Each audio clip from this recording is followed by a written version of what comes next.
Hi everyone, so today I'm going to be showing you how to replace the water pump on a 1999 Jeep Wrangler. This is the 4.0 6-cylinder engine that we're going to be doing that on. So let's go ahead and get started. Alright, so to get started, you're going to need to drain everything out of the cooling system. So down here is the petcock for your radiator. You'll need to drain it. You just get some old buckets. You'll need to look at your local ordinances and laws on how to dispose of this if you are replacing it. So I will measure out how much I get out of this. Mine isn't going to be accurate because I lost a decent amount of cooling fluid when my radiator exploded. So I don't really know how much you'll be able to drain out of this. So I'm going to go ahead and get this started on draining. So while that's draining there, say I just have it set up to catch, might as well start working up here. So mine is split open, so obviously I have airflow. You might want to take your cap off, will help drain it, release some of the pressure so it'll actually drain. You might also squeeze this to try to get whatever fluid is in there out, so it doesn't drip everywhere. Next, I'm going to get my overflow tank off. I have a new radiator, so I'm just going to clip this. You might have a metal bracket or one of those ones that you can pinch with pliers. I just have a zip tie. I'm going to disconnect that. As you can see, it looks like it just pops right off. You can kind of see there's a little bit of a nub right there. So you just have to pop that through. Then at the bottom, it's another one of these little notches. So go ahead and take your overflow tank off next. So with my overflow tank off, which you'll want to rinse that out, and then I'm going to clean it too. Next, you'll want to get the fan shroud off right here, and there are 4 bolts, and they are all 7/16. So you can see there's one here. It's really hard to see, but basically it's down here is another one, and then there's 2 on this side as well, right here. And it's a little, sorry my hands are too big, but there's a 4th one down there. So go ahead and get those 4 bolts off next so you can get the fan shroud off. So you can definitely do this part before you do the fan shroud, as long as you released enough of the coolant so it's not going to be an issue in here. But you need to take this upper radiator hose off. Probably would have made it easier, at least on these 2 bolts here. So I'm going to remove the entire thing. You really just have to remove this side if you're not going to replace this. I am. And I think it's a good idea. They're fairly cheap, and you're already tearing everything apart. It's probably worth it. You can see mine are a little flathead, or what is this, 5/16. Basically, you just loosen these, and then you'll move this clamp over, and that's probably not loose enough. But what you can do, if this hose is stuck on, you can either, see mine was a quick easy break, which is nice, or you can take some channel locks and very lightly grip onto here to try to break that seal. Sometimes this works if it's further down and you don't have room to get your hand in there, to get some channel locks right on there and break that seal. If worse comes to worse, I've done this before, but if you're going to reuse the hose, this isn't the best idea because you run the risk of tearing your hose. But basically, you can pry a flathead under there and break the seal this way and just pop it up. So go ahead and remove this top radiator hose next. So next, you'll want to take off these 4 bolts here around the post of the fan clutch. They are 1/2 inch bolts here. There's 4 of them. It's pretty hard to get to. You'll need a wrench. I have a 5-sided. Sometimes you get these enclosed, but 6-sided is best. I have a bunch of 12 points. There's a lot of argument to be made there, but you'll need to get those 4 bolts off next. A little tidbit, this fan, because of how it's balanced, you could see some of these blades, you have a much bigger gap between them. Use that to your advantage. You have a lot more room to get in here if you use that big gap. So I already got a couple of bolts off before I realized that. So use that to your advantage. You can see there's a bigger gap there, but these are closer. That's just how this fan is balanced. It's supposed to be like that. But yeah, go ahead and get those bolts off. So with those 4 nuts off of the studs here, everything comes out pretty easily. Your fan attached to your fan clutch and your fan shroud come out here. Normally, if your fan clutch is bad, your symptoms are that it'll run hot, particularly at idle, because it's not properly spinning the fan. It could be several other things, so usually it's easiest to just replace the fan clutch while you're replacing everything else. And it's relatively cheap. I'll of course include parts on all of my videos. So I'm going to keep my fan. There's usually very little reasons to not replace it if you're going to go with the same fan clutch. If it's dinged up real bad, even though mine's dirty and a little rusted, it's still moving air. So I'm just going to pop it on my new fan clutch.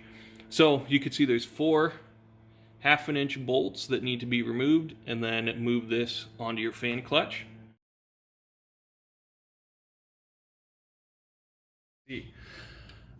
So essentially all you're going to need is a 15mm socket, and we're going to loosen this tensioner here. So go ahead and loosen this just a bit.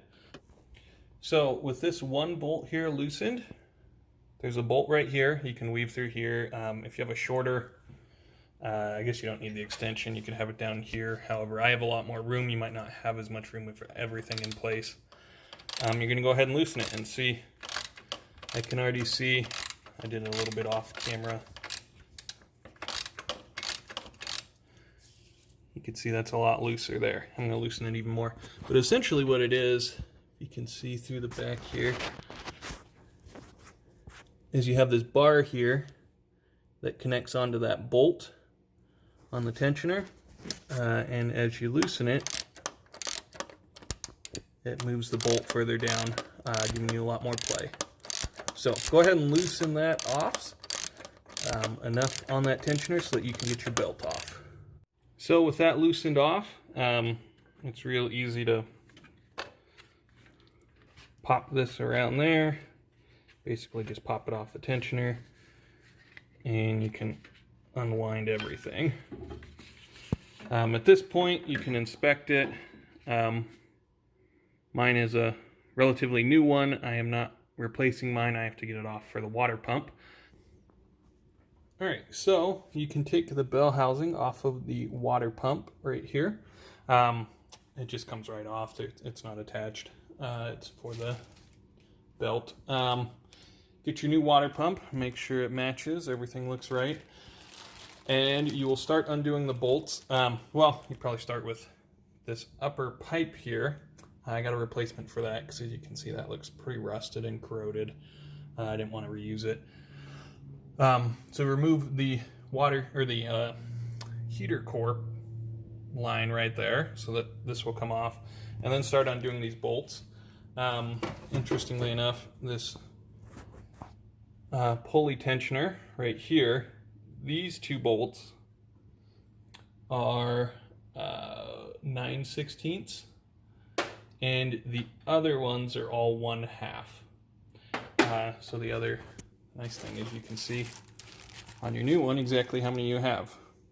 So you have 4 1/2s there, and then 2 of the 9/16 on the end. So go ahead and start loosening those up so we can get the old water pump off.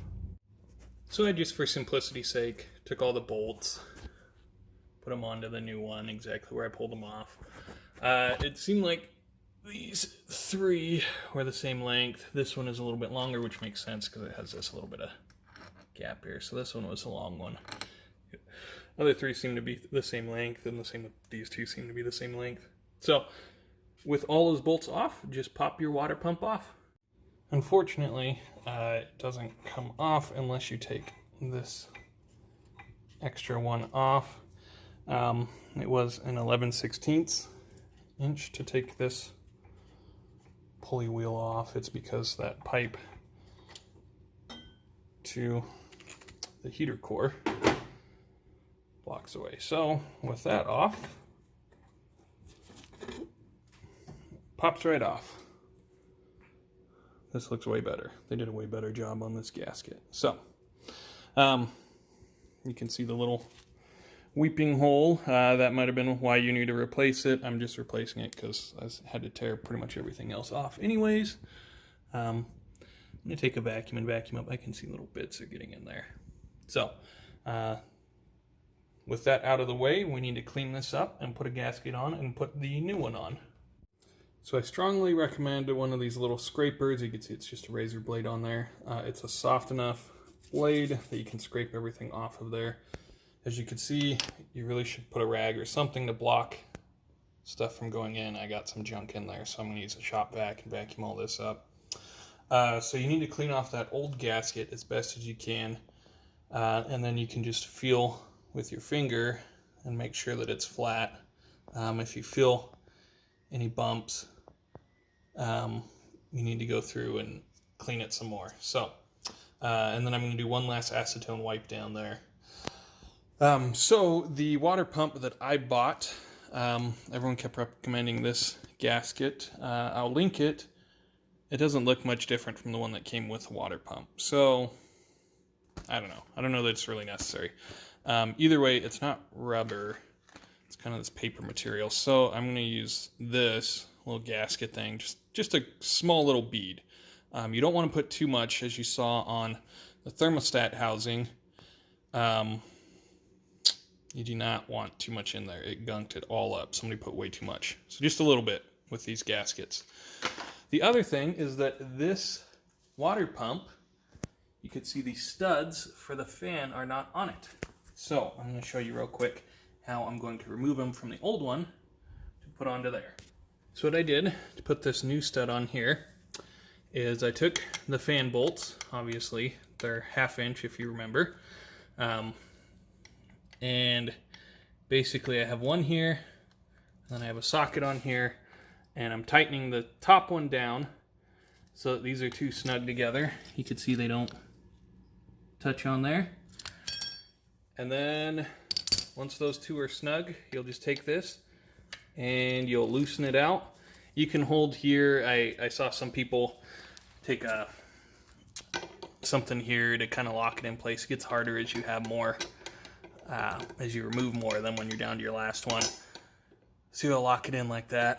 But that's basically it. And then you'll go on this side and you'll tighten it down until it's snug. You'll see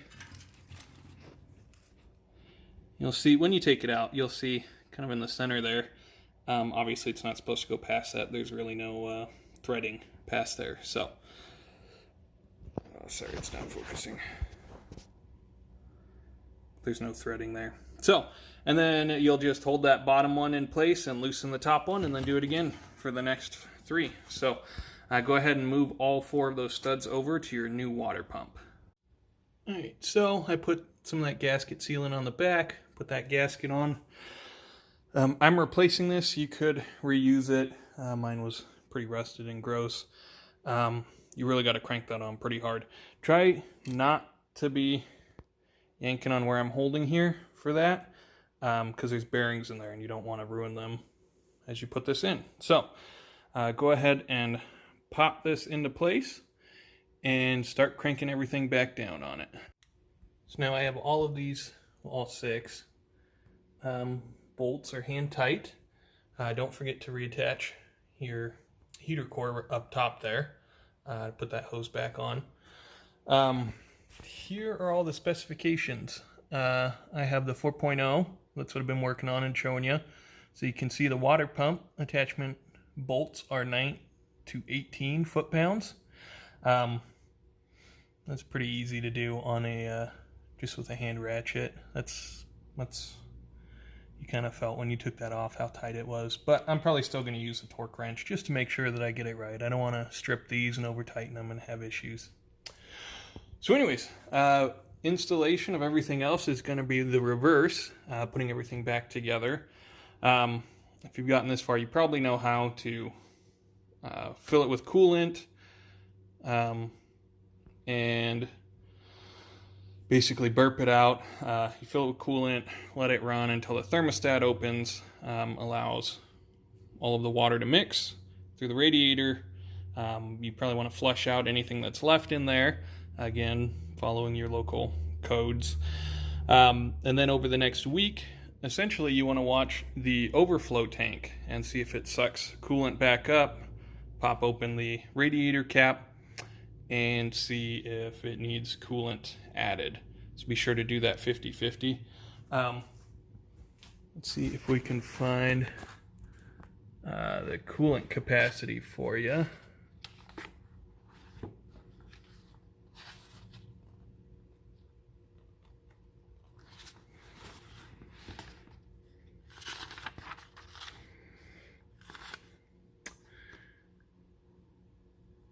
There we go. Oil. Here's your coolant capacity. Your different types. We're the 6-cylinder, so 10.5 quarts is what you're going to put in. 50% antifreeze, 50% water. Some people adjust that percentage based on your riding needs and your local temperature, but that is the manufacturer recommendation. So anyways, that is how you replace the water pump on a 1999 Jeep Wrangler, the 4.0 engine, 6-cylinder, with the automatic drive, automatic transmission. So hopefully this was helpful, and thanks for watching.